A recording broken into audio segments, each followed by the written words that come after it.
either. I can't repeat them. I won't repeat them. I'll just leave it up to you and your imagination what words were said. At the end of the day, at the end of their meeting, both parties decided that it was best that they would leave well enough alone. Thank you very much, Mr. Fox. Good luck in your future endeavors. Fox sent packing on Monday, literally following the loss to the up-and-coming Indianapolis Colts. So that opened up the opportunity for the Bears, who had been looking for a head coach after hiring the general manager. That left a no-brainer on the table for them. So it was pretty much, as long as John Fox was interested in the position, the job was his. Here in Chicago, a lot of fans are quick to say, well, the Bears are cheap. The Bears are this. The Bears are that. There's so much evidence out there to dispel that belief. I mean, don't get me started on how much money Jay Cutler makes, all right? Jay Cutler, the highest paid offensive player in the NFL. How many playoff wins does he have in his career? 1. Highest paid player on offense in the NFL.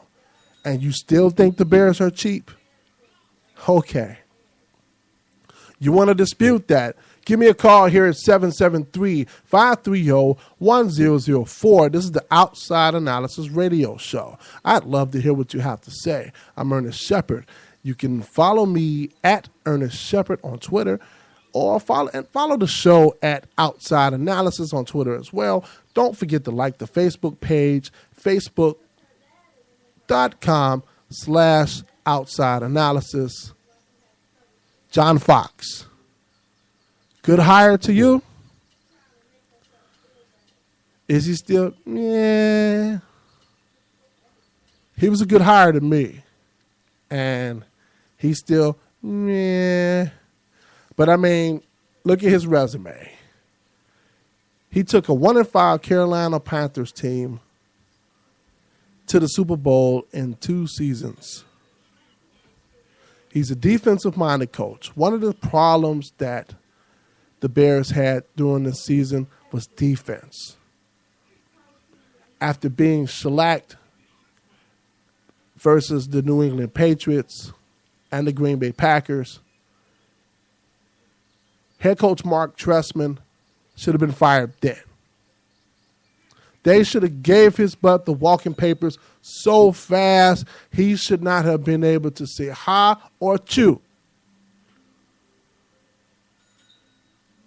It's a shame how they got trounced in those 2 games. And those weren't the only games.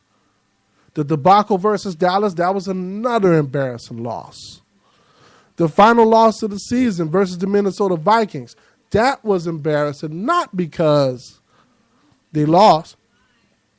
Quite frankly, I challenge anyone out there who wasn't watching the game hoping they would lose for the sake of having a better standing in the draft.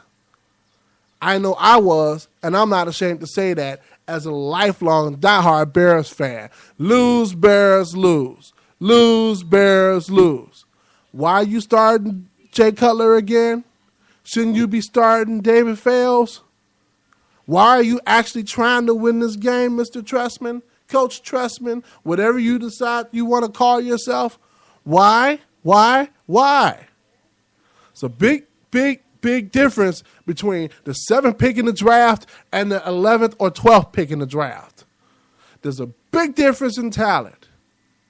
So as a Bears fan, I put myself on the line, and I'm sure many of you were closeting your true feelings when it came to the Bears. I'm sure there was some part of you deep down that was saying, lose, lose, lose. If for no other reason than to just get Mark Trestman out of here. You were saying, lose, lose, lose. And if you weren't saying lose, lose, lose, and you were hoping for a win, I wish they would have won. And I wish by winning, they decided to come out and announce, well, Jay Cutler is still going to be the quarterback. And we're going to retain Mark Trestman, Mel Tucker, Aaron Kromer, and the rest of his staff. And there goes another embarrassing debacle. Another reason to have fired Mark Trestman. Never in the history of reporting has a source been outed, and that source being an active coach on the team, currently on the team. Now, I've been reporting sports for about 4 years. When I get a scoop, I have to wait and make sure that everything is okay before I release any knowledge. That's common knowledge as far as sports journalism go, as far as any level of journalism go. I want to know who outed Aaron Kromer.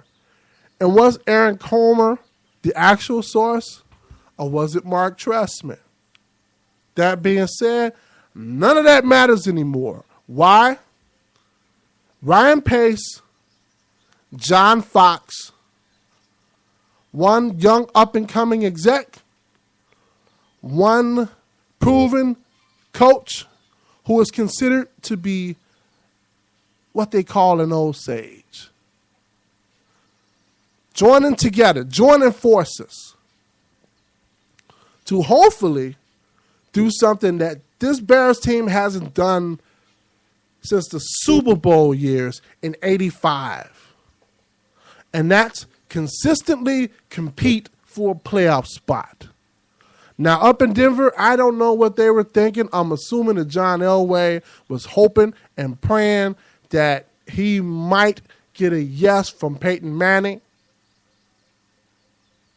And deep down in my heart,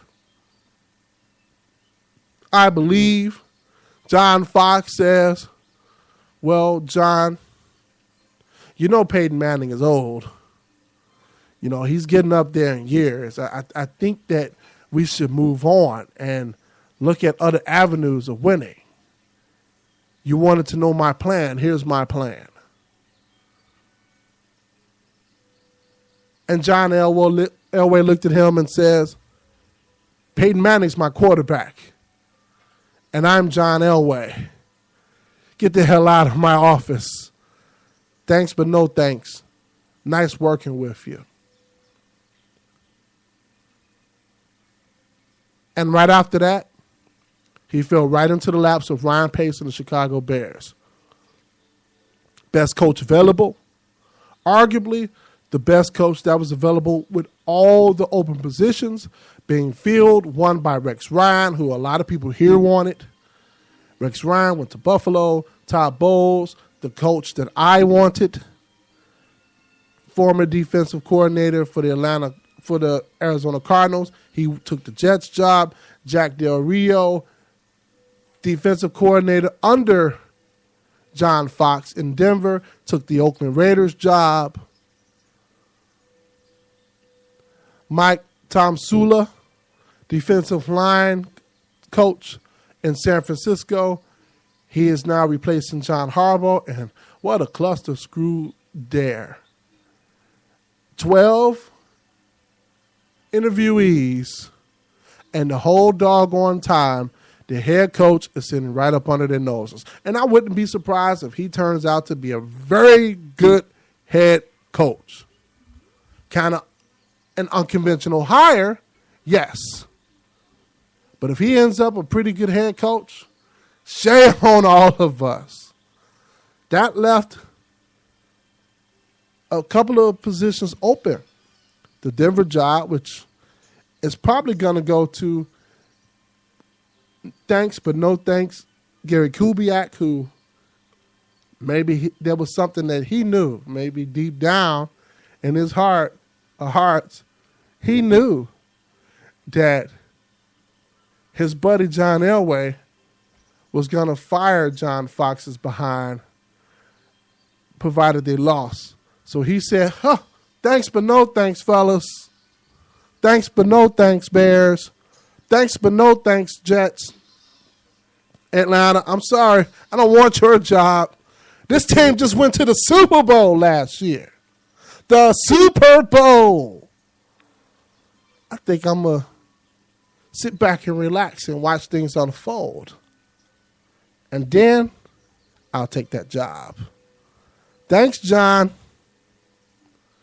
And last but not least, the Atlanta Falcons, who that job is actually pretty enticing. You have a pretty good quarterback in Matt Ryan. You have Julio Jones, who's a hell of a receiver. When healthy, Roddy White, another hell of a receiver. They run the football by committee. The running game wasn't the bane of their existence this season. It was the defense. Defense wasn't awful, just wasn't that damn good. Offensive line wasn't awful, just wasn't that damn good. But that being said, the Atlanta Falcons is a hell of a job. So was that job in Denver, and so was the job here in Chicago. So much like Kubiak decided to sit back and watch the Denver job fall into his laps, John Fox sat back and said, fire me. It's okay. I have contacts. The Bears hired Ernie Accorsi to be their consultant. I have him on speed dial. That's my buddy. I've known him since our days back with the New York Giants. I'm ready to coach again. I'll take that job. Good for you, John. Good for you. I'm going to get into a little more of the John Fox hiring when we come back. This is the Outside Analysis radio show. Stay tuned for more sports talk from an outsider's perspective. I hope you're enjoying yourselves.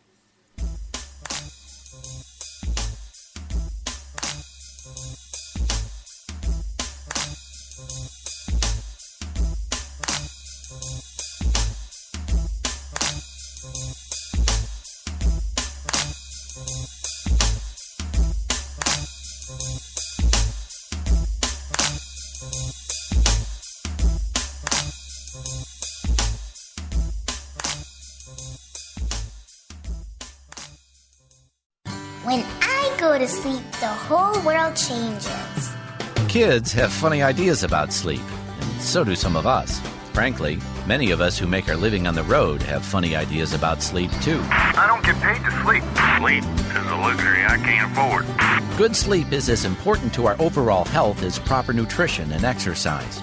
When we sleep, our bodies repair wear and tear, fight germs, increase learning, optimize our blood sugar insulin system, balance appetite hormones, and get us in shape for a new day. That's just what we need for healthier, happier lives. When I go to sleep, the whole world changes. Maybe it's not a funny idea after all. Learn how sleep can change your world. For information that truck drivers and trucking companies can use to promote better sleep and prevent risks linked to fatigue, visit www.healthysleepfortruckers.org. A message from CDC. When health educator April Lilstrom got the chance to improve Chicago schools through the Healthy Places initiative, she started by building healthy partnerships. We worked with the school to form a wellness committee comprised of a PE teacher, one of the principals, parents, and also students. With everyone at the table, the ideas mushroomed into everything from field trips to field greens. Students and teachers built school gardens. They studied nutrition at science museums, and they got a salad bar in the lunchroom. It was a great hit. I had the opportunity to sit with some kids and have them tell me about how they were eating vegetables and trying them for the first time. When everyone started working together toward a common goal, progress got a healthy grade. Everybody has these great ideas. It is all about everybody working together to make Chicago a healthier place. Visit makinghealtheasier.org to find out how you can make changes where you live. That's makinghealtheasier.org.